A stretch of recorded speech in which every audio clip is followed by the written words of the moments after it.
Hello, everyone, and welcome back from break. Thank you again for joining us for our symposium on the deadly intersection of white supremacy and gun violence. In recent years, white supremacist movements have seen a resurgence, while conspiracy theories associated with violence have spread.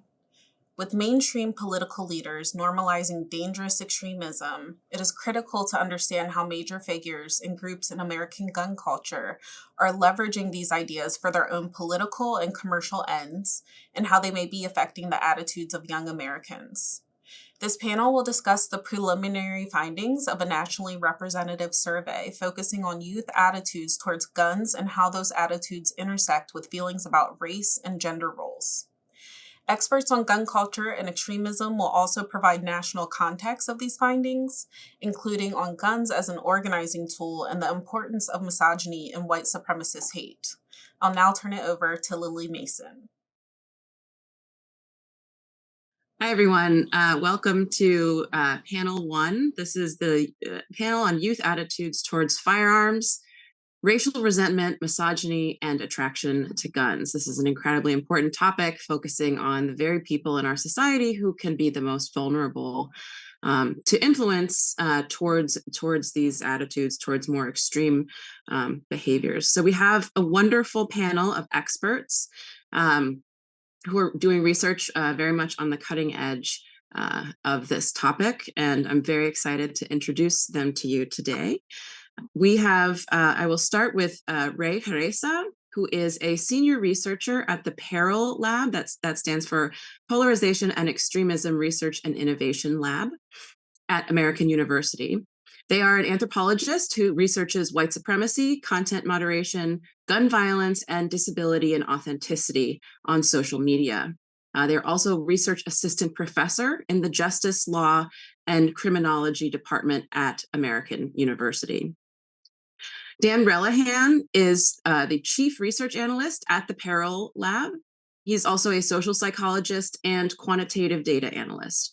His research focuses on how morality, politics, and social identities shape the way people perceive and respond to threats. Paige Tetons is a senior research associate at Everytown for Gun Safety. Her work focuses on white supremacy, misogyny, and hate-motivated violence generally, and its relationship to firearms. Justin Wagner is an attorney with Everytown for Gun Safety, where he leads an investigations team that conducts factual and legal research into several topics to support Everytown's work, including the gun lobby, the gun industry, social media, and armed extremism. I'm very excited to be able to introduce all of these fantastic researchers and scholars. In order to get us started with an introduction to this project, let's turn to Justin first. Well, good morning and thank you. Before I hand it over to my colleagues at American to present the results of some really interesting and new research, I just wanted to table set two things. First, among other topics, I investigate and study the intersection between extremism and guns, and that includes white supremacist extremism. And I'll talk about that later in the panel. But of course, there are more insidious systems of oppression that really perpetuate white supremacy in our country. And for that latter category, we may not be talking about men in white hoods, but the damage can be just as great. And to that end, you're going to hear some really powerful and in some cases alarming statistics about racial resentment among young people in a survey that was just conducted. And these young people may not be affiliated with established extremist groups, but extremist ideology can creep into the broader swath of American culture. And that's a long way of getting to the observation I wanted to make at the top, which is we can't address the issue of white supremacist extremism without tackling the structures and attitudes that entrench white supremacy. And that's why Everytown's partnership with the Southern Poverty Law Center and the PERIL Lab at American is really so important. Our three organizations came together well over a year ago to collaborate on a multi-phase project that examines all sorts of attitudes about political violence, youth radicalization, and extreme views on gun ownership. It includes what we believe to be the largest and most comprehensive survey of young adults and teens' thoughts, feelings, and behaviors related to guns and gun ownership. And while that survey has not been released publicly, we're excited for the first time to tease a couple of the findings. And to do that, I'll bring in my colleague, Dan. Hi, everyone. My name is Dan Relihan, and I am a social psychologist, Dr. Relihan, at American University through the Polarization and Extremism Research and Innovation Lab. And so I'm excited to present to you today some initial findings from this this very large nationally representative survey, hot off the presses findings. It's a mixed method study of teens and young adults' gun-related attitudes and experiences, their ideologies, and their mental health. I'll be covering the key quantitative findings from the survey, and then my colleague Ray will later be covering some key findings from the qualitative half. So half of our sample was drawn from the probability-based U.S. nationally representative NORC Amerispeak panel. We recruited a total of 4,156 teens and young adults ranging in age from 14 to 30. Amerispeak teen members are recruited via their parents who are already in the Amerispeak panel. They reside in the same household as their parents who are in the panel. And unlike typical online survey platforms, you cannot opt in to the panel. NORC Amerispeak goes out and recruits door to door using address-based sampling from over 30,000 US households. Given this intense recruitment process, our sample is able to capture underrepresented groups and hard to reach groups that you might not typically get in an online survey platform. Parents are invited to nominate their teens to be in the sample, and they provide, NORC takes care of the consent process for both parents and teens before administering the survey. And so about half of our sample came from this NORC Amerispeak probability-based sample. And all teens in the Amerispeak panel were invited. And in order to maximize our sample size, we complemented this initial sample with a non-probability sample from the survey research platform Lucid. And so that comprised about 53% of our sample. The mean age across the entire 4156 was about 22. 24% of the sample was under the age of 18. Race ethnicity breakdown is commensurate to what we normally see with US Census data, just showing that it's representative. Our participants came from a normal distribution of household income, with the median being from $50,000 to $60,000 a year. And for about 14% of our participants came from a non-metropolitan area, while 85% came from a metropolitan area. And just a quick little breakdown on political identity. Across the entire sample, 36% did not identify as Democrat or Republican. They identify as independent, unsure. This makes sense for a sample that's comprised of teenagers who might not have identified yet with a political group, if at all. But we do have good representation of Republicans and Democrats in this sample, enough to make statistical comparisons. So as I mentioned, this is the quantitative part, the survey. In this survey, we measured a multitude of attitudinal, emotional, cognitive, and reported behavioral psychological constructs. These included, for instance, 14 gun-related attitudes.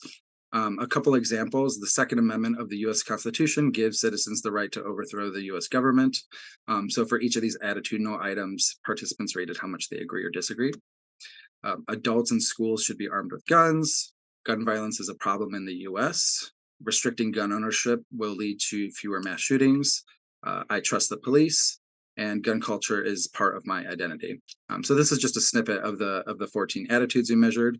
We also measured gun-related experiences, such as number of times they have been in an active shooter lockdown, number of times they've been in an active shooter drill, such as at school or work. The number of close others who have been injured or killed by firearms, how easily they can access a firearm, the number of firearms and the types of firearms, etc. We also measured mental health scales, capturing how safe they feel at home, at school, in their neighborhood, capturing their anxiety and depressive symptoms, their loneliness, and post-traumatic stress symptoms. We also measured average daily hours of gun-related media exposure across 30 common media platforms, including, for example, ABC News, Breitbart, New York Times, One American News Network, etc. And then in an earlier phase of the study, prior to the survey, we identified digital pro-gun ownership messages and distilled 5 common arguments that are used in these types of messages. And so we then presented these arguments to the teens and young adults in this survey to see how familiar they are with these arguments, how much they agree with the arguments, and how strong of an argument they find them to be. So I'll present more on that in a bit. We also measured ideological attitudes, so male supremacist attitudes specifically, and racial resentment attitudes, and political identity and ideology.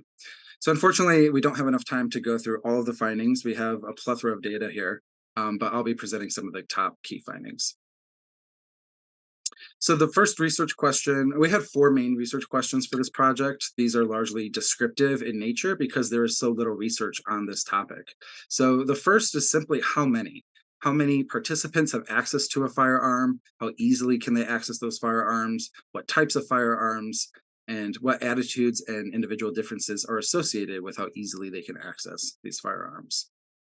Our second question was about feelings of safety and what predicts those feelings of safety. The third was about gun-related experiences and attitudes and how those are related. And the fourth was about the extent to which participants were familiar with and agree with those 5 gun ownership arguments that I had mentioned. So for answering the first research question, we found that about 42% of US teens and young adults have at least somewhat easy access to a firearm across the US. So on the horizontal axis here, we have the different response options for how easy is it for you to access a firearm. And on the vertical axis, we have the percentage of teens and young adults in the sample. And so we see that 42% have somewhat easy or very easy access to a firearm. Of those who said they do not have access to a firearm, 10% said they plan to have access to a firearm in the future. So that was about 412 participants in our sample. And so the mean ease of access to a firearm across the 14 to 30-year-olds was about a 3 out of 5. For those under 18, it was about the midpoint of 2.5. So that's neither easy nor difficult. And those who are older had more easy access. On average, participants in our sample had access to about 1 firearm. On the horizontal axis here, we have how many guns they have access to, and on the vertical axis, we have the percentage of participants.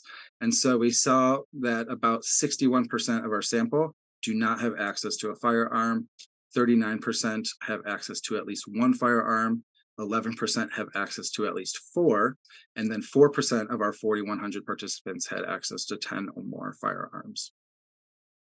What kinds of guns do they have access to? Largely handguns and shotguns. 32% said handgun, 21% said shotgun, and then 12% of those who have access to a firearm have access to a semi-automatic rifle. We then ran a series of ordinary least square regressions to better understand predictors of US teens and young adults gun access, controlling for demographics, direct gun experiences, mental health, political identity, male supremacy and racial resentment attitudes, and gun-related media exposure.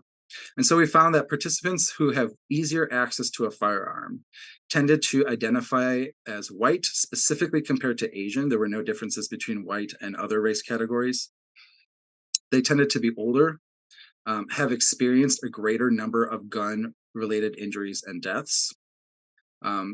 And this was an interesting finding. Participants with easier access to a firearm tended to have worse mental health. So that's a composite of anxiety and depression symptoms, loneliness, and post-traumatic stress symptoms. And so on the horizontal axis here, we see mental health score, where higher or further to the right is worse mental health, and higher on the vertical axis means easier access to a firearm. It's a small association, but it's a significant one. Easier access to a firearm was also associated with stronger identification as Republican, and also associated with a greater number of average daily hours of gun-related media exposure. And so These, as I report these regression results, you'll notice I'm reporting them in order of strength of association. So at the top was the strongest effect that we found. We did not find association with male supremacy ideology controlling for politics. However, that association was there before controlling for politics. So how many teens and young adults have access to a firearm for our first research question?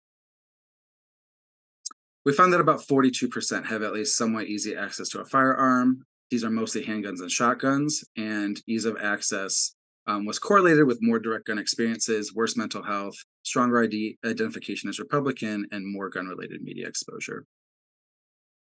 Our next research question was about safety. How safe do our participants feel, and what predicts those feelings of safety? So on the x-axis here, on the horizontal axis, we have age group, so under 18 or 18 to 30, and we see that those who are under 18 feel slightly safer than those over 18, with the mean being 3 out of 4. If we break down across the sample, but in different environments, so from home, how safe do you feel at work, at school, we see that participants feel least safe at school and least safe in their state. So it makes sense that they feel least safe at school given the increase, the number of mass shootings in schools. And feeling less safe in their state might be due to a discrepancy between their attitudes about or experiences with guns and then the gun policies of their state. But these data are correlational, so of course we can't draw any causal conclusions here. What predicts these feelings of safety? Participants who reported feeling safer tended to have better mental health, which makes sense. If you are in an unsafe environment, you're going to be more stressed. They tended to identify as white compared to Black or Hispanic. They tended to come from higher income households, identify more strongly as Republican. And then interestingly, participants who reported stronger male supremacist attitudes tended to also feel safer. And that's accounting for or controlling for the other variables in the model, such as politics, income, ethnicity, etc. So here on the horizontal axis, again, we have male supremacy score, where further to the right is stronger supremacist attitudes. And then the vertical axis is feelings of safety. And so it's a small but significant association there. That we see higher male supremacy scores associated with stronger feelings of safety. Again, these are correlational data, so we can't really draw any causal conclusions, but it's possible that male supremacist ideation might have some kind of self-esteem protective function. But again, we can't make that direct claim here. More research is definitely needed to suss that out. And then lastly, feelings of safety were related to less exposure to gun-related media. This coincides with years of research on exposure to media and represented or availability heuristic, where those who watch more media tend to think the world is a more dangerous place because those events are more readily available in the mind. For our second research question, we particularly were interested in how safe, is a summary of the second research question. We found that those who feel safest at home and least safe at school and in their state, stronger identification as Republican and stronger male supremacist attitudes were correlated with feeling safer. Participants who identified as Black or Hispanic compared to white feel less safe, and more exposure to gun-related media predicted feeling less safe. Our third research question was about gun-related experiences and individual differences in gun attitudes and how those might be related. So on the horizontal axis here, we have the number of times participants reported experiencing each of these events, and on the vertical axis, we have the percentage of participants. And so we found that nearly 70% of US teens and young adults have been in an active shooter drill, whether it's at school or work. We found that 26% report having been in an active shooter lockdown. Note, we did not define active shooter lockdown for participants. We let them subjectively define it. But however they defined it, 26% reported having been in at least one. And we found that 22% of US teens and young adults have seen a gun brought to school or work by a classmate or coworker. Now, how do these experiences relate to the way our participants think and feel about guns? As I mentioned before, we tested 14 different gun attitudes. I don't have time to show you the results for all of them, but I'll show you the results from 2 of them. The first being the Second Amendment of the US Constitution gives citizens the right to overthrow the US government. And so results from the regression show that those who tended to agree with this statement also tended to hold stronger male supremacist attitudes, tended to identify as male compared to female, came from lower income households, identified more strongly as Republican. And interestingly, there was an interaction between identifying as Republican and male supremacist attitudes. On the horizontal axis here, again, we have male supremacist scores. Further to the right means stronger male supremacist scores. And on the vertical axis, we have agreement with this statement. And so you can see on the right side of the figure that the differences between being Democrat, Republican, or independent, there are none. So for those higher in male supremacist scores, it doesn't matter what political views they have, they tended to agree more with this statement.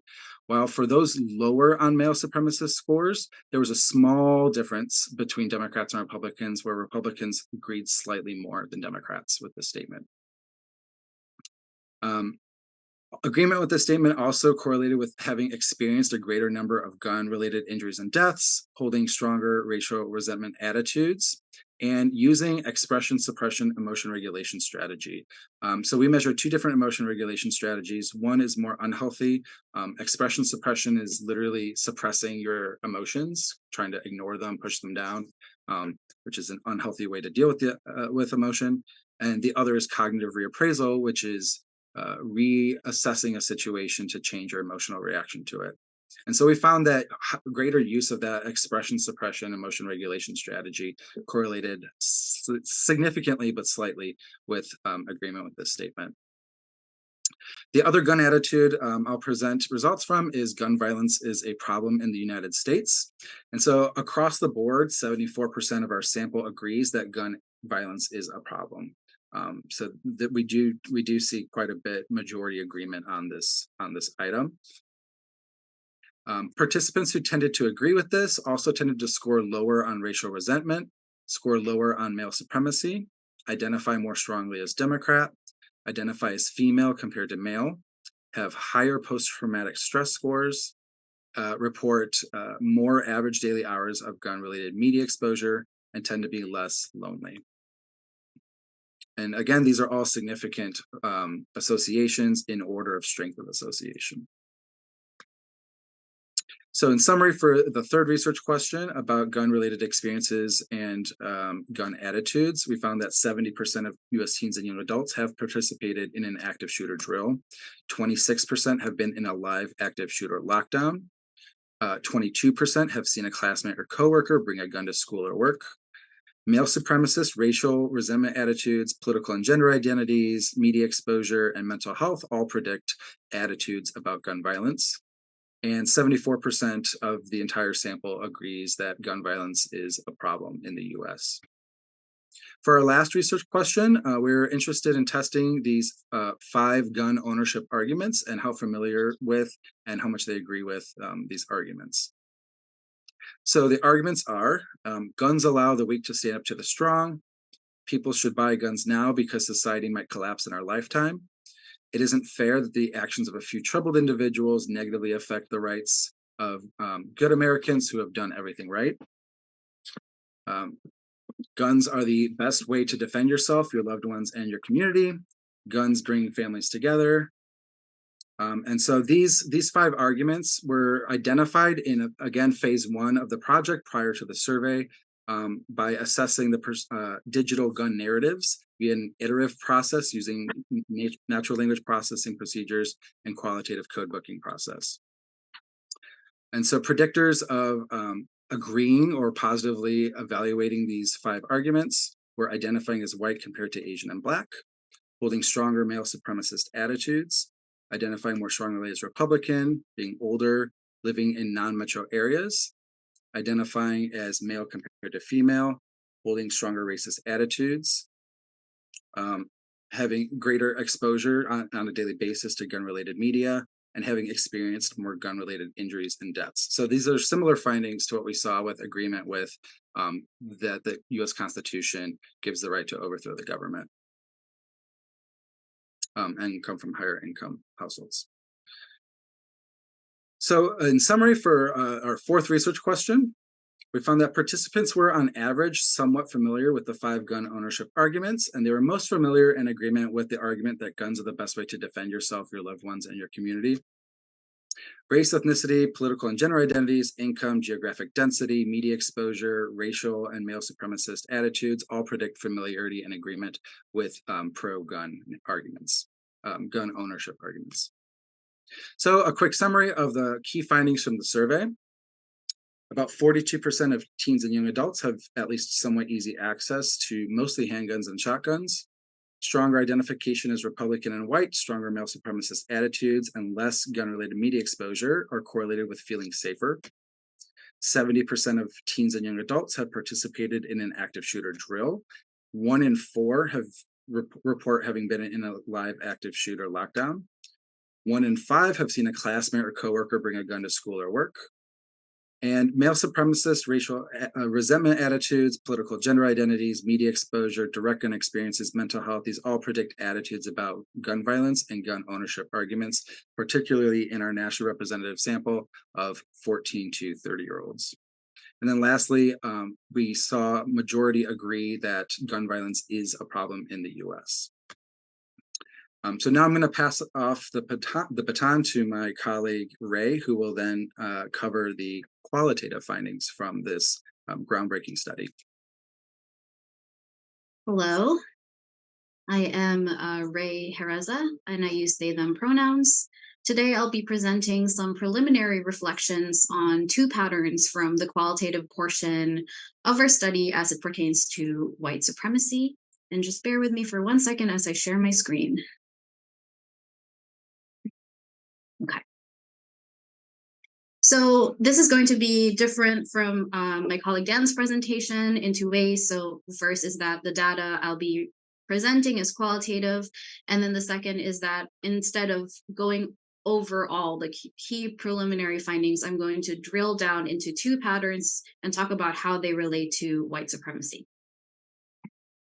So in the qualitative portion of this study, we sought to contextualize youth responses and dig into the contingencies of their reported experiences. So our research question was guided by this question. Our research was guided by this question: how do teens and young adults make sense of gun use and gun violence in the US?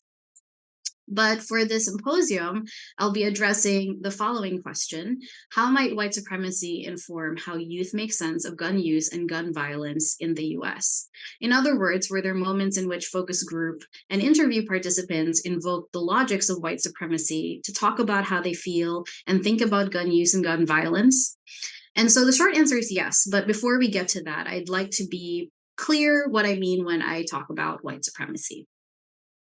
So what is white supremacy? I like this definition by Frances Lee Ansley. She's a philosopher, and she defined white supremacy as a political, economic, and cultural system in which whites overwhelmingly control power and material resources. Conscious and unconscious ideas of white superiority and entitlement are widespread, and relations of white dominance and non-white subordination are daily reenacted across a broad array of institutions and social settings. So in other words, I'm treating white supremacy here not just, as white supremacist extremism in the form, for example, of overt hate crimes or overt violent action and speech acts against people of color, Jewish people, and LGBTQ people. Rather, I mean white supremacy as a system structuring all aspects of lived reality in the US, whether one knows it or not. And so dominant perceptions of how the world should operate, what it means to be a good member of society, what it means to be a good person, to live a productive life, all of these are shaped by the logics of white supremacy in the specific social political context of the United States. And crucially, white supremacy also informs how people understand violence in the US. So in other words, who counts as violent and where does violence come from? Many studies have shown, for example, that Black men have been constructed as inherently violent by news media. And researchers have demonstrated that in US news media, Black men are more likely to be portrayed as criminal suspects than actual crime statistics suggest.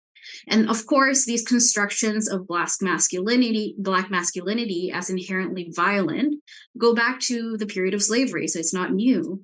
As prominent sociologist Pat Hill Collins has argued in her book, Black Sexual Politics, African Americans and the New Racism, quote, because Black men did hard manual labor, justifying the harsh conditions forced upon them required objectifying their bodies as big, strong, and stupid. This understanding of Black masculinity persists into the present day, affecting how institutional actors like law enforcement and medical health professionals treat and regard Black men and Black people in general. So that's kind of the frame that I'm using to analyze the examples I will discuss. Okay, so the findings here, again, are very preliminary. Data collection and analysis are still ongoing, but essentially to get at how youth feel and think about guns and gun violence in the US, we conducted semi-structured focus groups and interviews with 40 individuals now, who we recruited from the survey participants, and the results of those surveys, the survey was discussed by my colleague Dan earlier. And so the same people who took the survey also we interviewed or participated in focus groups. So we divided these individuals into 2 age groups for these focus groups. Folks 14 to 17 were in separate focus groups from folks 18 to 30. And then we converted focus groups to one-on-one interviews during instances when only one person would show up to a focus group, which happened quite frequently with the younger age cohort, so 14 to 17, because it was quite difficult to get teens to show up consistently to focus groups. So our methodology is finally inspired by this thing called grounded theory. So it's a set of approaches to qualitative data, which is essentially united by the idea that social theories can be constructed from analyzing the data itself very iteratively. And of course, researchers, like all humans, we're not blank slates. Our social positionality, so our race, gender, identity, sexuality, class, immigrant status, religion, and more, the histories and longstanding conceptual norms and politics of our respective disciplines, and the social political context we live in condition how we interpret and read data. So it can't be 100% inductive, right?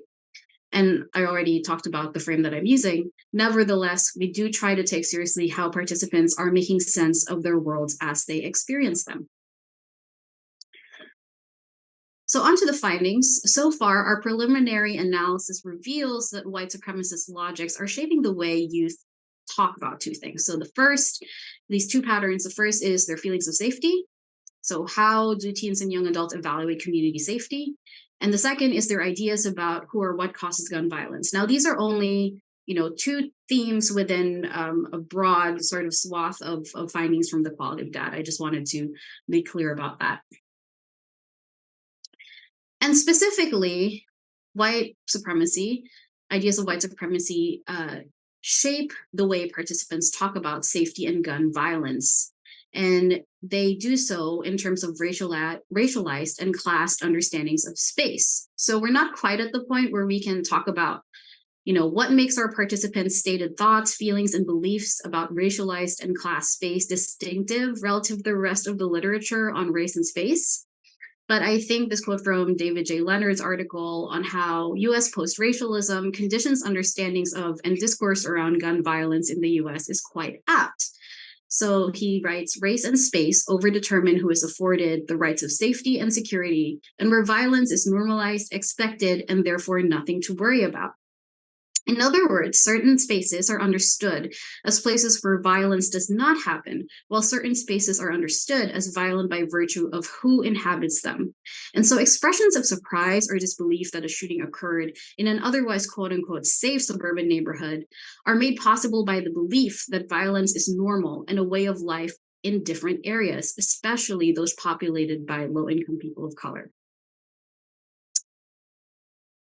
Okay, so a few themes emerged from participants' statements about how they evaluate their safety in their respective communities. And I'm only going to talk about a few of them today. So in this first example, I'm going to talk about, characteristics of geographical space, the presence of people of color, and neighborhood signifiers of class. So here's an example of a participant tying feelings of safety or danger to space and socioeconomic and racial diversity. So this participant, I'm going to be calling her Nora. She's a cis white woman. She is from the older focus group cohort. And she says, I feel like cities where there's a lot more people close together and a lot more diversity and varying diversity, not just in race, but in socioeconomic status and things like that. I feel like there's a lot more chances for violence, and not just chances for violence. Sorry, that's not a good way to put it. There's more instances of violence than maybe places like that island that's 15 minutes from my house that I'm talking about, and places like that are these little bubbles, if you will. Not that they're immune to it, but it does seem like it's less likely to happen because there's not as much diversity. So here she's saying that cities are more dangerous because they're more diverse, not just racially, but also socioeconomically. It's also worth noting that the island Nora's referring to here, the island that's 15 minutes away from her house earlier in our interview, is she described as a relatively affluent, predominantly white place. This little island, this bubble, is constructed as safe in contradistinction to its other cities that are racially and socioeconomically diverse. This excerpt makes me think of how George Lipsitz describes the white spatial imaginary, which is perhaps what Nora is invoking here, although we need to analyze these more. In his article, the racialization of space and the spatialization of race, Lipsitz talks about what he calls, quote, the ideal of pure American space, a long-standing and pervasive white settler colonial imaginary based on the idea that, quote, free nations had to be composed of homogeneous populations with ties to national landscape, timeless spaces, where citizens lived in complete harmony with one another. But in order to have these pure and homogeneous spaces, impure populations had to be removed. In the colonial period, constructing a homogeneous white space involved the conquest and genocide of indigenous communities and the exclusion of others deemed as different, deficient, and non-normative. Fast forward to the past few centuries and the present, this exclusion and removal of quote-unquote social others has taken the form of racial zoning, restrictive covenants, redlining, blockbusting, and steering. And so today that harmony is achieved through, quote, the exclusion of non-normative others and the maximization of the exchange value of their houses as registered in the concept of property values. The privileged moral geography of the properly ordered, prosperous private dwelling depends upon systemic exclusion. So Nora's belief that cities are more dangerous because they are more diverse echoes this centuries-long association between relatively affluent white homogeneity with order and harmony. And this orderly and harmonious homogeneity has always been dependent on the violent exclusion of people of color in the US, which is something that people tend to ignore when they talk about some spaces as safer than others. The following example is perhaps more overt than Nora's example. This participant constructs places where people of color live as more violent. So she spells it out sort of more clearly. So this is Sandra, and she says, I don't want to be like rude, but we're like the only white people here. And by here she means her neighborhood. I just feel like areas like this are like a lot more violent. Like we have a lot more like bad stuff happen here. We have like drug deals and like all that random stuff.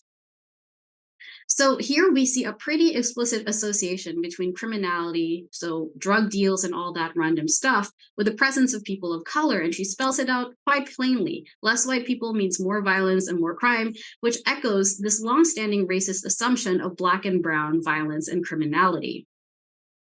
And then finally, we have this, less overt example. So Joey is a cis white male teenager from rural Georgia and described his community in this way. It's a small town, everybody knows everybody. So if somebody's even thinking about doing something wrong, somebody's going to know about it before they even do it. I mean, that's just kind of how it is down here. Not to say that we don't have, violence, down here, but it's not to the level of bigger cities. There's just not any kind of, you don't hear anything about any kind of, homicides or shootings or anything like that. So here Joey, again, is doing this thing where he distinguishes between small towns and bigger cities. And for Joey, small towns are places where everyone knows everyone and where violence is rare compared to bigger cities. Joey constructs his town, small and rural, as safe through his understanding of its other. Bigger cities where certain level of violence is understandable or commonplace, something you hear about often, in contradistinction to the town where he lives, where you don't hear any kind of thing like that. In a context where spaces are racialized, that is the United States, we might interpret Joey here as indexing, meaning talking about without directly mentioning the idea that bigger cities are dangerous because they are populated by undesirable racialized social others. There's a long history of ongoing racial segregation in the US, through which Black and Brown people have been displaced and denied resources in cities across this country. Meanwhile, white neighborhoods and families are given the resources to thrive. And this has also coincided with media portrayals of big cities, especially parts of the city where Black and Brown people live, as more dangerous and sources of crime and violence. So white supremacist logics and class logics also seem to animate participants' beliefs about where gun violence comes from. In the next example, the language of criminality and descriptions of poverty operate as codes for the presence of low-income Black and Brown people in quote-unquote more violent neighborhoods or parts of town. So this is a person I'm going to call Damon, and he says, in the city where real estate is very, very expensive, and any corner that you can have in the city, investors going to come in and buy it up and fix it, make it a new apartment, make it a townhouse, do something to it to make money. And so you really see here in city, especially where I am, just kind of the segregation of the city, where the violence is happening in the lower, I guess in the rundown places mostly, because that's kind of where everyone's been that is in that category. The criminals, I guess, they're kind of being forced out. So here he's talking about quote unquote criminals being pushed out by developers or renovating parts of the city that are more rundown. So he's referencing gentrification. The implication is that parts of the town that are being gentrified, push criminals out, making them safer. And we also know that invocations of crime and the criminal have operated for a very long time as dog whistles for years and years now. So for example, when politicians refer to tough on crime legislation, it has historically targeted low-income Black and Latinx communities, who again have been constructed in the 24-hour news cycle as inherently more criminal and more violent. So without ever mentioning race, Damon nevertheless voices notions of supposed Black and Brown criminality, thus reproducing the idea that low-income Black and Brown areas are somehow more violent than more affluent, in this case, visibly gentrifying areas. So I just like to conclude by summing up what I talked about and, reflecting a little bit on so what. So I talked about how perceptions of low-income and racially diverse spaces construct them as inherently violent and more unsafe. And we talked about how there is this perception that gun violence is normal in diverse low-income city areas, and it is not normal in rural areas and suburbs. So, it's preliminary, but I think that, looking at this data for a while, I think it implies that our participants understand some communities as worth worrying about, right? So some communities are worth worrying about, and those are the ones that are inherently criminal. Some communities are worth worrying about, and those are the ones that are not inherently criminal. Those are the safe places. And those that are inherently criminal and thus not worth worrying about are the places where low-income Black and Brown people live. And that's just a place where gun violence is seen as normal.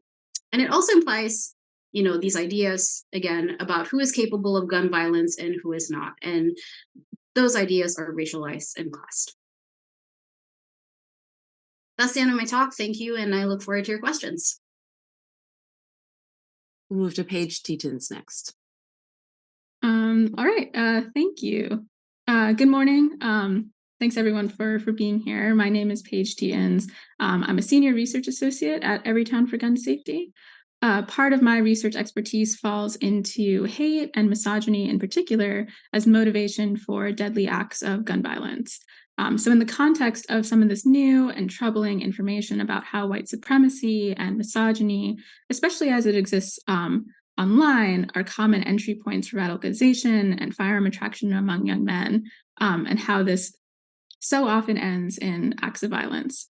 So misogyny, which we define as a hatred or antipathy toward women, has a troubling relationship with the far right and white supremacist extremists. And in this current national environment where we've seen and continue to see too many acts of violence by people on the far right, it couldn't be more important to explore how a hatred of women animates this extremism too. I'd also like to say before we begin in full that I know we're all here to talk about and think about the impact of these really hateful beliefs, which means engaging with them in a way that can be taxing. As a note, both Justin and I, who is presenting right after me, are going to be citing direct quotes from people who hold these beliefs that may be difficult to listen to. So I'd encourage anyone who needs it to take whatever time and space they need to take care of themselves.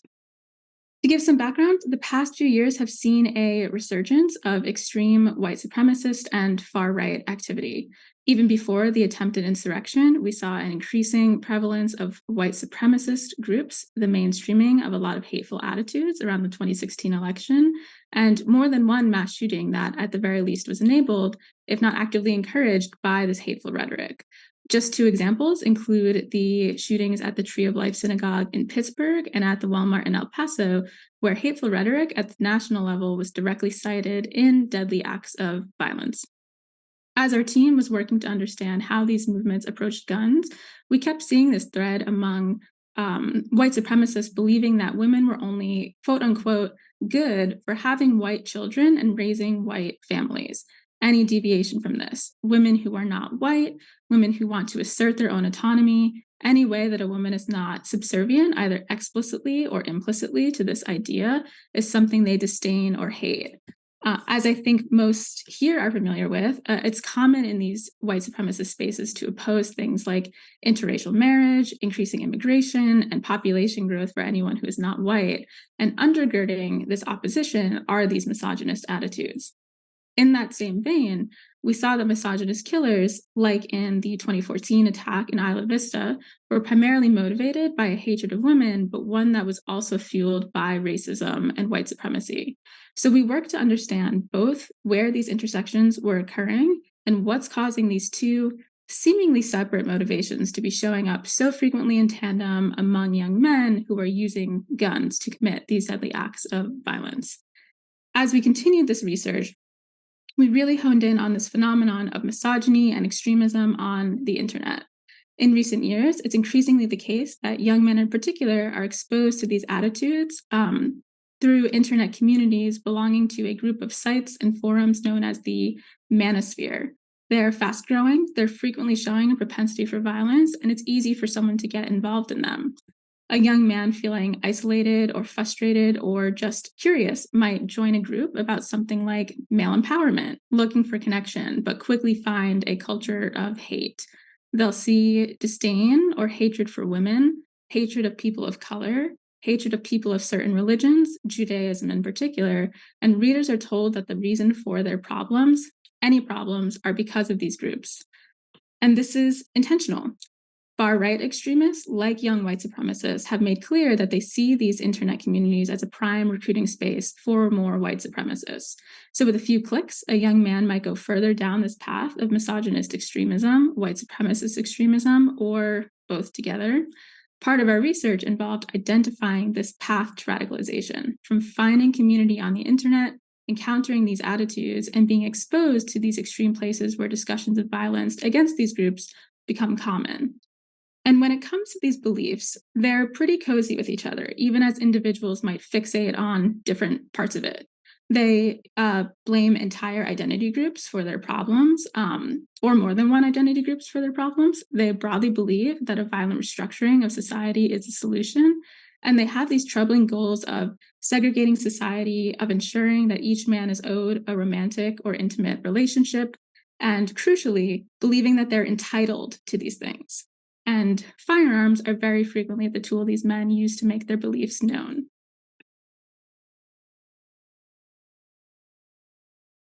So this slide is a visualization of this connection that these beliefs of misogyny and white supremacist far-right extremism combined with easy access to guns result in this violence that often targets women specifically. In our work on gun violence prevention, we've seen misogyny as a motivation for extreme violence repeatedly, and it's something even the FBI and Secret Service are ringing the alarm on as a source of mass violence. And while we can see plainly the relationship between misogyny and white supremacy in these online forums, it's also observable in many mass shooters who were motivated by it. For example, the man who attacked a synagogue in Poway, California, actually blamed Jewish people for promoting feminism, which is a common belief among white supremacists and misogynists, blaming feminism both generally for societal ills and because they see it as a way to oppress men. Similarly, the shooter who targeted Black worshippers in Charleston, South Carolina, believed he had to commit this shooting to protect white women from sexual violence. And of course, in the mass shootings in Pittsburgh and El Paso and less than a year ago in Buffalo, the shooters supported something called the Great Replacement Theory, a fear that white people are being replaced in the United States by people of color, and often blames Jewish people specifically for doing this replacing. We see this inverse phenomenon among primarily misogynist attackers as well, who, in addition to being motivated by these misogynist beliefs, also express beliefs common among white supremacists. So the ties between these groups are more than just a superficial connection. They really are core to each other's philosophies. Violence motivated by a hatred of women, by white supremacy, is enabled by easy access to guns, is deadly on its own, and has deep ties to other types of extremism, ultimately leading to more violence. And one thing we thought was really important to understanding acts of violence motivated by misogynist extremists is that it's not just that guns are a convenient means to act on their misogyny, but the firearm is an important symbol to them too.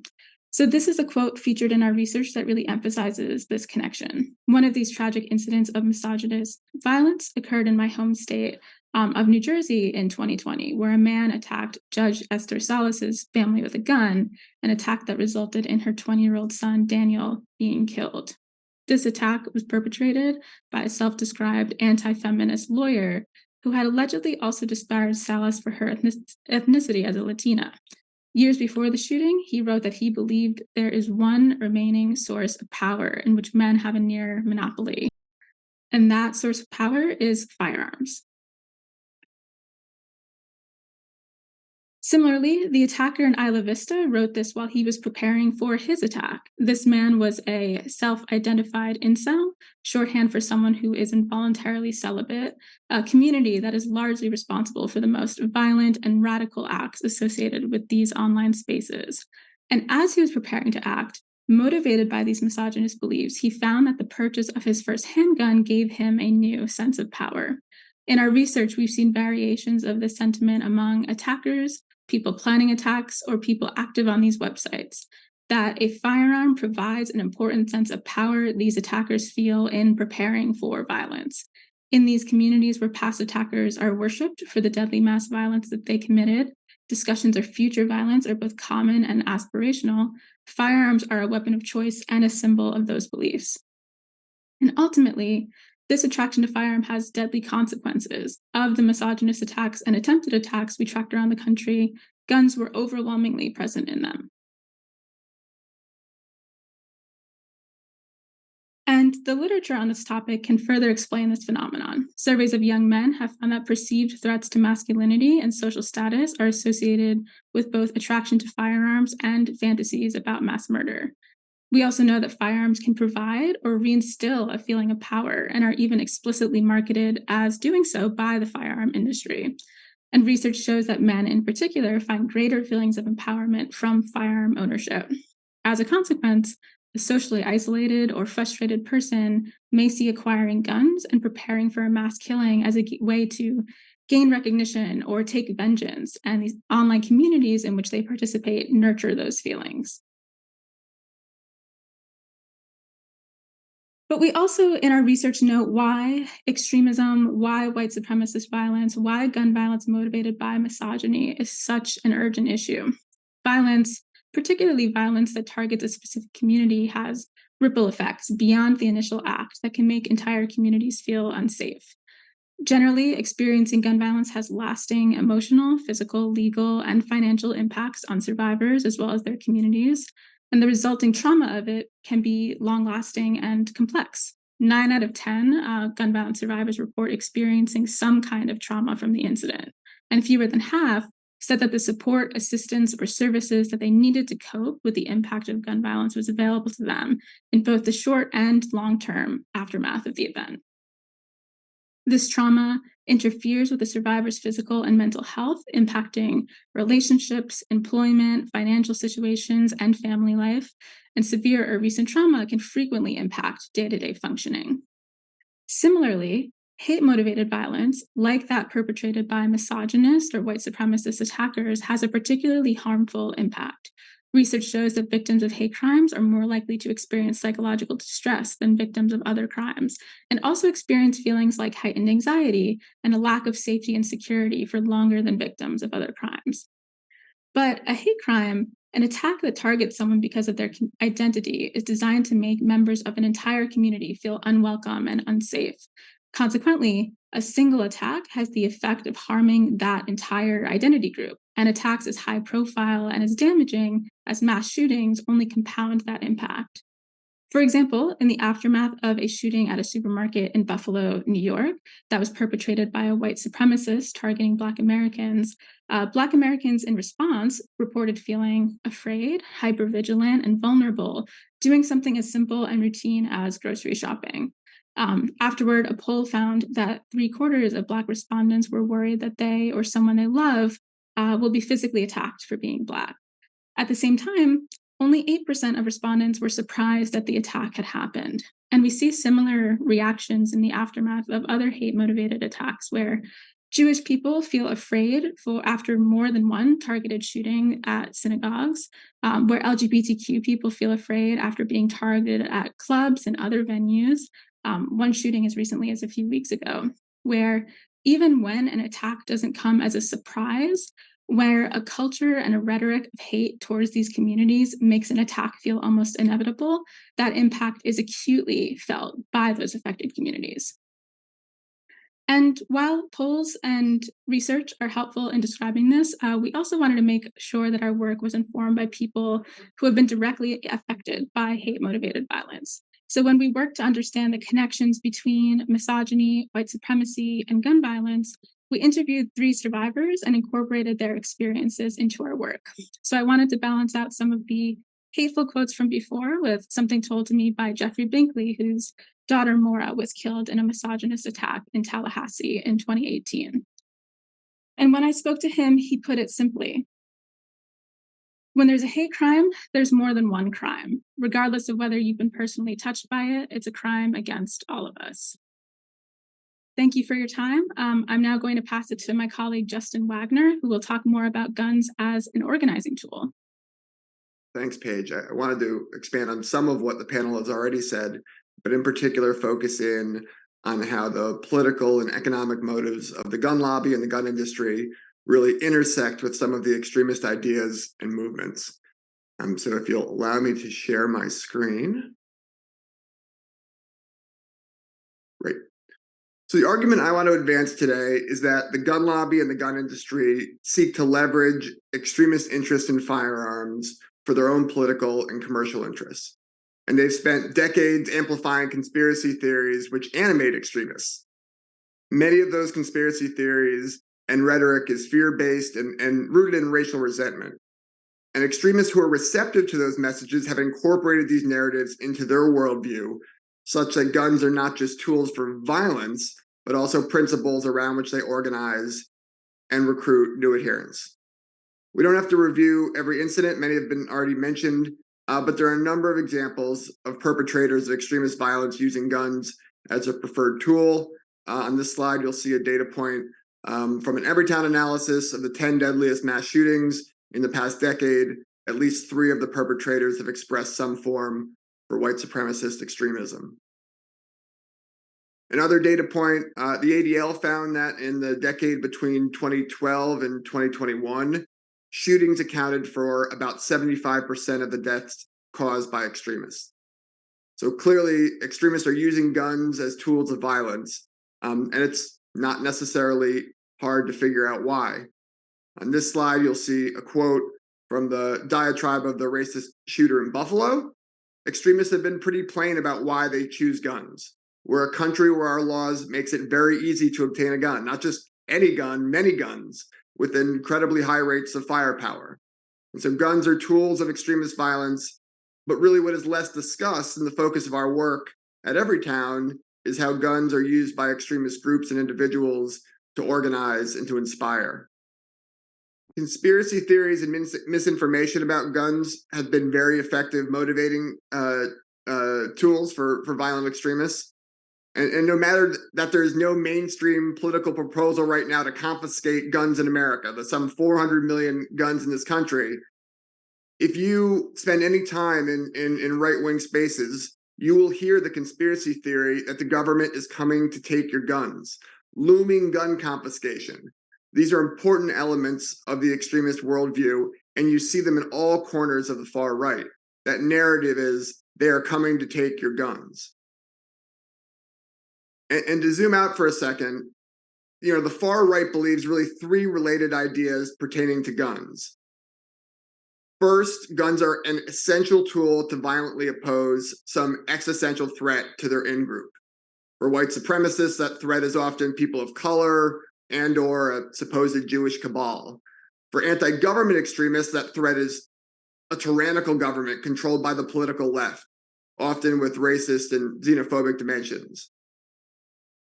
Second, even the most modest effort to regulate guns, any effort to regulate guns, is an attempt by those that pose that threat to impose control over the extremist in-group. And finally, individual rights, as delineated in the Second Amendment, confer to individuals the right to overthrow a tyrannical or illegitimate government. So the internal logic, if you put this all together, is a fairly troubling worldview. Any government that would support modest regulation of guns poses an existential threat and is deserving of violent overthrow. The extremist worldview can be seen in the writings of the Buffalo shooter. Here again, we must actively fight for our rights of gun ownership. The last defense against tyranny are the people's weapons. And who amplifies this notion that gun ownership with virtually no restrictions must be preserved to defeat tyranny? It's the gun lobby. And for decades, the NRA and the gun lobby more broadly have sought to leverage this extremist energy to their own political ends, warning its members that the only thing standing between them and a grand authoritarian conspiracy was their easy access to guns. And just two proof points here, this cover from October 1994 edition of an NRA magazine reacting to the Brady Bill. You see it, a bill pertaining to background checks being portrayed as the rape of liberty. And more recently, a quote from the then NRA president just weeks after the January 6th insurrection. Gun control advocates want control, but they are often stopped because the Second Amendment fundamentally undermines their attempt to turn people into a submissive subject of a controlling state. Fear is at the forefront of this messaging and has been for decades. Fear of outsiders coming to take their guns. This quote is from a former NRA executive talking about how NRA CEO Wayne LaPierre referred to these appeals as pouring gasoline on the fire. So here you see it in this quote, sell the fear, pour gasoline on the fire. It worked to excite the most extreme faction of our membership. Relatedly, the gun lobby has spread conspiracy theories that appeal to this far-right worldview. Two in particular here in the words, again, of NRA CEO Wayne LaPierre. Their favorite conspiracy theory, which I've already referenced, the total disarmament of civilians. And that's when the second conspiracy comes in, this nebulous and debunked idea that the Second Amendment grants individuals the rights to overthrow the government, the insurrectionist theory of the Second Amendment. And now there are a lot of debates about what the Second Amendment means right now, and those are playing out in courtrooms across the country. But there is no serious argument that the Second Amendment invites treason and the violent overthrow of a democratically elected government. Yet this dangerous theory has really been at the forefront of gun lobby talking points for decades. And given this decade-long campaign, it's not surprising to see these beliefs showing up in the survey, the youth survey data that Dan referenced early. In particular, I wanted to call out in that data, that preliminary data, found that 1 in 5 young people agrees or strongly agrees with the statement that the Second Amendment gives citizens the right to overthrow the government. That's a pretty disturbing finding. And the gun lobby's ties to the far right, have not exclusively been rhetorical. Gun Owners of America leader Larry Pratt, and the Gun Owners of America, I should mention, is the second largest gun rights group in the U.S., spoke at a meeting of white supremacist leaders in Estes Park, Colorado, at the invitation of Pastor Pete Peters, pictured here. So in 1992, Pratt saw an opportunity to gain support for gun rights extremism, explaining how guns could be crucial tools for white supremacists and the white supremacist movement. Timothy McVeigh, who killed 168 people by bombing a federal building in Oklahoma City, was motivated by gun rights conspiracy theories around mass civilian disarmament.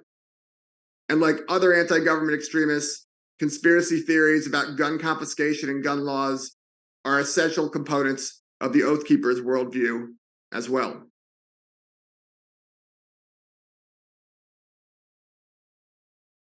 And I don't want us to forget about America's gun industry. They often are absent from this discussion, but they need to be part of it. The industry has joined its political lobby in appealing to extremists' fear and interest in guns with maximum lethality.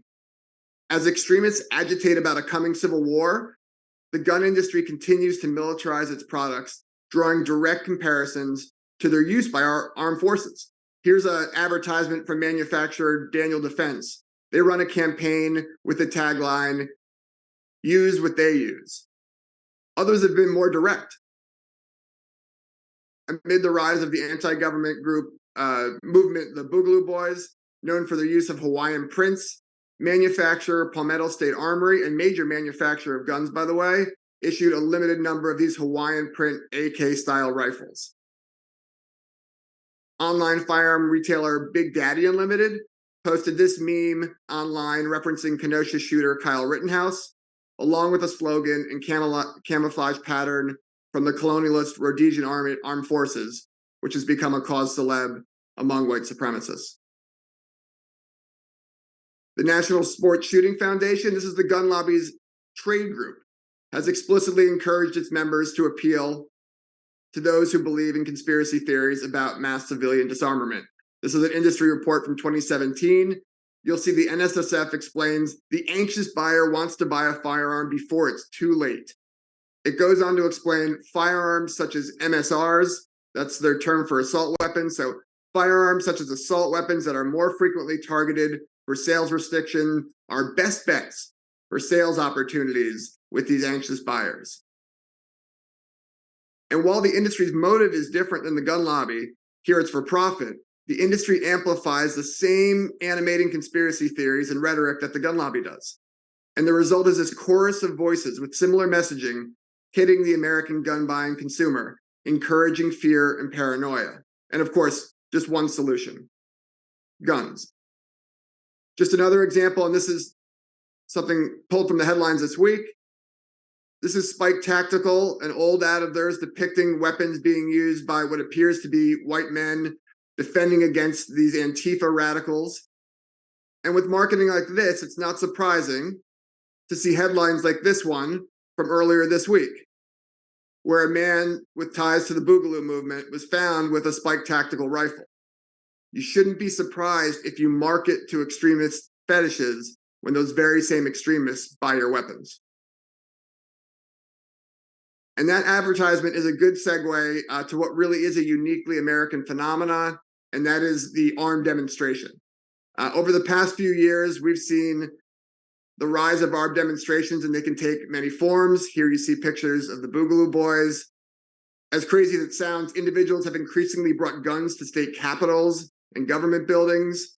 Many would think this picture is from some coup in a foreign country, but no, it's the Kentucky State Legislature. And of course, armed demonstrations can turn dangerous, as we saw in Kenosha. Everytown partnered with the Armed Conflict Location and Event Data Project to track armed demonstrations. And our research indicates that since January 2020, there have been nearly 700 such demonstrations nationwide. And armed demonstrations in our data set are 6 times more likely to turn violent or destructive than unarmed demonstrations. That finding that armed demonstrations were more violent seems obvious to many people, but remember, the gun lobby tells people, no, guns make you safer. When it comes to armed demonstrations, we've proved That's not the case. This research was cited in 7 amicus briefs in the recent Bruin case and was also cited and relied upon in Justice Breyer's dissent in Bruin as well. For the interest of time, I'm going to skip this slide, but suffice it to say, armed demonstrations, although they have gone down in the recent year, remain a concern. And just to provide a case study on how the mix of guns and extremism can come together, I just want to mention the gun rights rally in Richmond in 2020. Here, a Virginia state lobby group that used fear-mongering and rhetoric that the state government was coming to take their guns to draw huge armed crowds to the state capitol. Organizers even invited anti-government extremist groups to attend. There was a militia conference, an actual conference the night before the rally. And ahead of the event, extremists leveled all kinds of death threats, one of which you can see here on the slide. Several members of the neo-Nazi group The Base were arrested in the days before the event for plotting to launch a false flag attack. Now, just as a counterfactual, those individuals were arrested. But in a crowd of thousands of people armed with assault weapons, imagine what would happen if the shooting started. And unfortunately, the Richmond rally was just one example of a concerning trend of civilians showing up armed to demonstrations. If I could spend 45 seconds to end on something positive, because I realize that's a pretty heavy topic. Conspiracy theories, extremism. There are some positive developments related to these topics. We now have a federal government that is taking the threat of armed extremism and extremism more broadly seriously. We see this in White House convenings on white supremacist violence, the appointment of an ATF director with a background in taking on violent extremists, the Justice Department's attention to the January 6th prosecutions, the ATF's issuance of a rule around ghost guns, which have become a weapon of choice for extremists. Some states have gotten into the action, passing laws that protect places of democracy from armed protests. And finally, civil society, nonprofits, and universities have continued to lead on ringing the bell on these issues, exactly like we're all doing today. So with that, I appreciate the opportunity to present and would like to throw it back to our moderator for any questions. So we're going to open it up to questions now. For those of you who are interested in submitting questions, you can email them to cgvs@jhu.edu, and that email will go to. I will be able to see emails that you send to that email address, and I will be able to forward them on to our speakers. To begin, I would like to ask both Ray and Dan to answer this first question, which is, and we'll start with Ray, I think. In terms of the youth perception survey and these focus groups, based on what you've found, what do you think should be next on the horizon in terms of understanding youth attitudes towards guns, in terms of us trying to get a better grip on sort of the risks that we're seeing that are coming in the future? Ray, can you please go first? Sure, yeah. Thank you so much for that question. It's excellent. So from the qualitative perspective, I guess, of this project, one real challenge with interviewing youth, especially that younger cohort of like 14 to 17, is, like youth struggle, or teenagers struggle with, articulating their thoughts about things that might seem abstract to them, and like articulating political beliefs, which, is completely understandable. So sometimes when I was interviewing these youth, it was difficult for them to answer certain questions, and I would have to try and get around those direct questions in different ways. And I used strategies that have been cited by other scholars who also work with teens, like strategies like sharing things about myself, sharing my interest to kind of establish rapport with them, right? But even in these, even when I do that and I try to establish like a deeper sense of rapport and closeness and try to gain their trust, it's difficult to capture really what they think about these big concepts like gun violence and politics, etc., and gun use in an hour interview. So I think really what the next move is, and is something that we are hoping to do at PERIL, is to conduct some sort of ethnographic research over time to then be able to go into the spaces where teenagers are living and, negotiating these different ideas that people have about gun use and gun violence and, their political implications, and really watch to see, like, how is it that, guns come to be taken for granted as the thing that you need to resort to solve your problems, right? So, being able to be in schools and, after school activities, maybe even in the home, depending on how that research goes, will really afford us, better insight into understanding the social and interactional processes, those micro processes that convince youth of certain gun violence narratives. Thank you. Dan, same question to you. What do you think is next for helping us better understand these youth attitudes? Sure, thanks for the question. It's a very important one. So in terms of the quantitative findings, the survey, these data are correlational, and they're very exploratory and descriptive in nature. So it was a chance for us to just establish what's out there, what are we seeing in terms of U.S. teens and young adults in terms of their attitudes, experiences, and emotions around firearms. So from here, future research can focus on longitudinal data, so following the same participants over time. This would give us a better understanding of how gun attitudes and experiences and their interrelationships change over time, particularly as teens and young adults are developing into their identities and formulating their policy opinions, etc.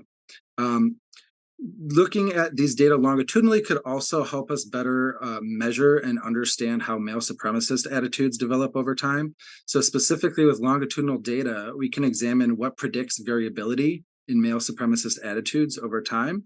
And thus we can then identify which teens and young adults are most susceptible to these types of ideologies.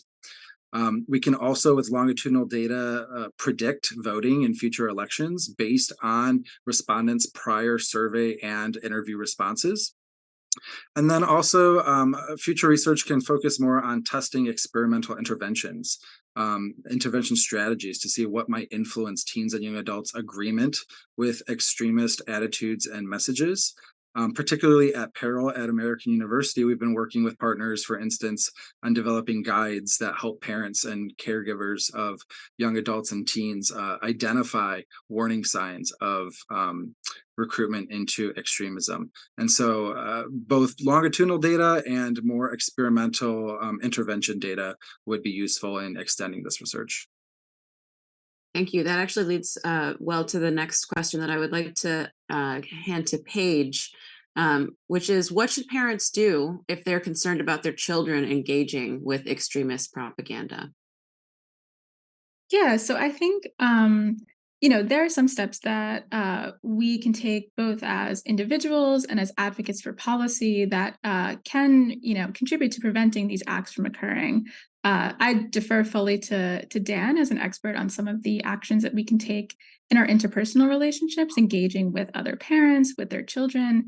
But in terms of actions and behaviors, my mind goes to, especially in this context of young people and their relationship to guns, that a tragedy can come down to whether an adult secured a firearm. When we're thinking about school-aged children and teenagers, their access to guns is dependent on the people around them. And both passing good policies and changing behavior could have prevented some of the tragedies that we have in mind today, and hopefully prevent some future ones. So at the same time that we are working to interrupt these behaviors that youth are engaging in, that access to a weapon that we've seen today is so deadly can be the difference between life and death, and whether something that becomes an internet curiosity results in a tragedy. Thank you. I'm going to turn to Justin now, and just briefly, are there specific policy prescriptions that Everytown for Gun Safety supports to tackle extremism that we haven't heard about yet? Sure, I can mention a couple with the general preface that, tackling the issues of systemic white supremacy is a society-wide endeavor, and we don't pretend that one policy alone will do the trick. It's got to be all hands on deck type situation. But the type of low hanging fruit we talk about are things like expanding hate crime reporting. The federal and state laws that require law enforcement to submit hate crime data to the state authorities and to the FBI could be a lot stronger. With better data, we could be smarter about targeting interventions. We could also disrupt access to firearms by hate-driven people. That would include expanding background checks to every gun sale to prevent, those who are legally prohibited from owning a gun from ever buying one in a private sale. Enacting legislation for extreme risk protection orders, sometimes called red flag laws, that enable law enforcement and household members to petition a court to temporarily prevent an individual determined to be an imminent danger from accessing firearms. And there have been some instances, some states have been able to use those to take guns away from dangerous white supremacists. In particular, we write about an instance in Washington state in some of our research. So there are steps we can take. And in terms of the armed protests, I just want to mention, a number of states, including Washington and some municipalities in Virginia, among others, have passed laws in the state level to protect places of democracy from guns, from armed protests.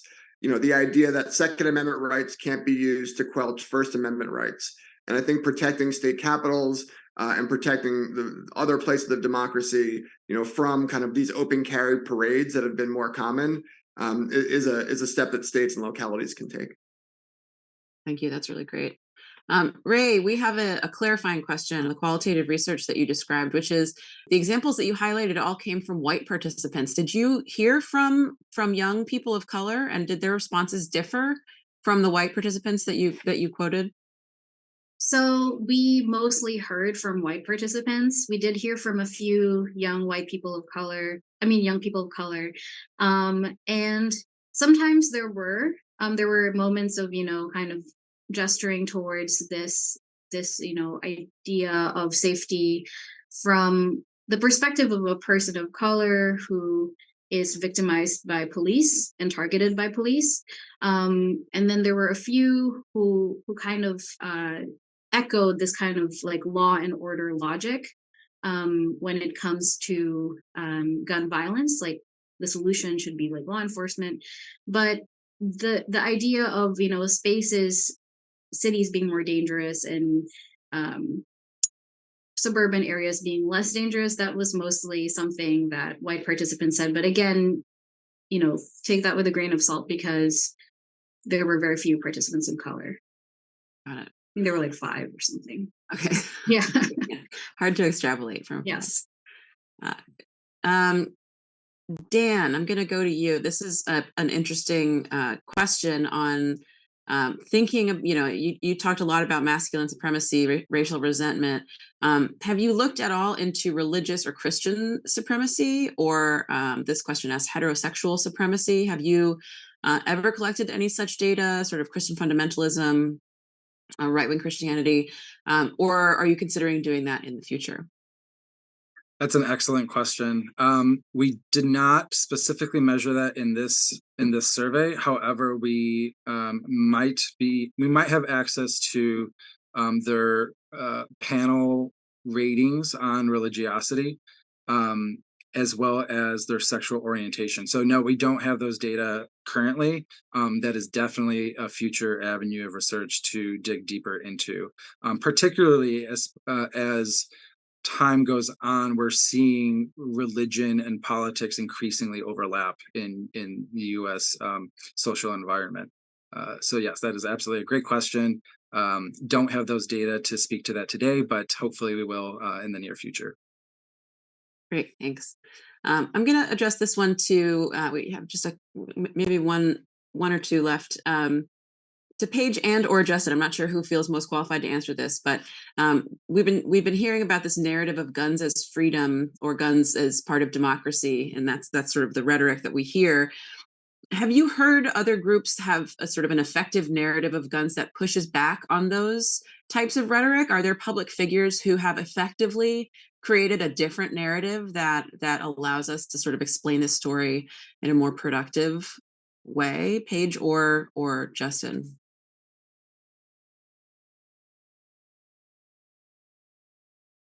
I think we were both trying to be deferential to each other.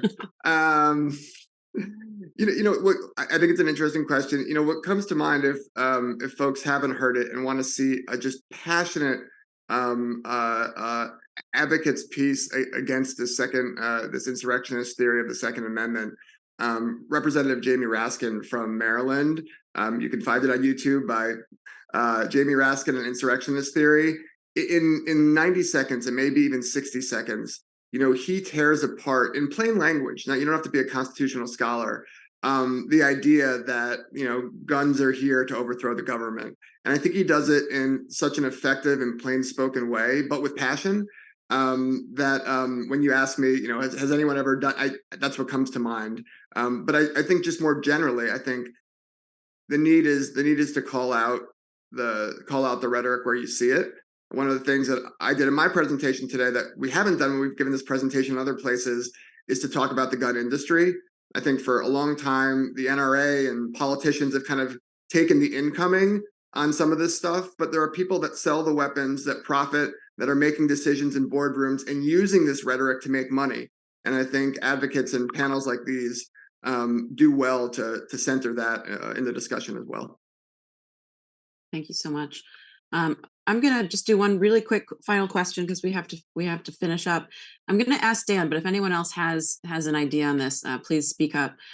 What can we do culturally to reduce the isolation and promote the connection of young white men who seem to be the most susceptible to this type of radicalism and rhetoric? That's a very, very difficult question to answer. As you can see from the data we presented today, there's a lot going on here. So one finding that we've covered is loneliness. So how can we get these teens and young adults to feel better connected to their peers, to a trusted adult? That's a great question. On the adult side, we can start by identifying the warning signs of loneliness and of anxiety and depression that can lead to adoption of these types of ideologies. So that's identifying certain terms and words that youth might be using that are related to extremist ideology, things like filter bubbles, etc. Can also intervene as soon as you do identify an issue, right? So if you identify a youth, a teen, or a young adult who is exhibiting loneliness or depression, check in with them, try to build up social support. Social support is a huge factor with mental health. And so we know that people, youth or adults who have stronger social support and stronger social bonds do tend to fare better mentally, and that may in turn predict less likelihood of adopting these types of attitudes. So I would definitely say increasing social support would be a huge factor. But I'll pass off to Ray to expand upon this question. Yeah, so obviously I'm not a psychologist, I'm an anthropologist, so I don't have an answer to that question exactly. And so I like to take the opportunity to reframe it a little bit though, and get us to think not just about, the individual level factors that youth experience that, might help them be more susceptible to these gun narratives, but also like take a step back and think about what is making them lonely or feeling lonely or isolated in the first place, right? So what sort of social, political, economic factors are making them feel this way? And there have been a few scholars who have argued, for example, that when it comes to the propensity to use guns as a solution to social problems, this is a very sort of like white masculine thing, right? So like, what is it about the investment in white masculinity that causes people, maybe, I can't, say for sure that it's the cause, but like, is that perhaps informing people's, especially like cis white men's feelings of loneliness and isolation? Is there a loss of status, a perceived loss of status, or perceived loss of power going on that informs that then sort of radicalizes them to the right, and to sort of turn to guns as a solution for this perceived loss of status, or loss of power? Thank you. That is all the time that we have for this panel. This was an absolutely fascinating, difficult, but really illuminating conversation. So I really want to thank all of our panelists. The amount of the connections that we have here between misogyny and racial resentment, and potentially all of these other sort of social status feelings, and the vulnerability of youth to this type of recruitment into violence, I think is really crucial here. So thank you to everybody. Your research is absolutely fascinating. Thanks for all the work that you're doing. Thanks for an amazing discussion this morning. We are now going to go to a lunch break and reconvene at 1:15 p.m. Eastern time. So in a little bit less than an hour. Thanks, everyone.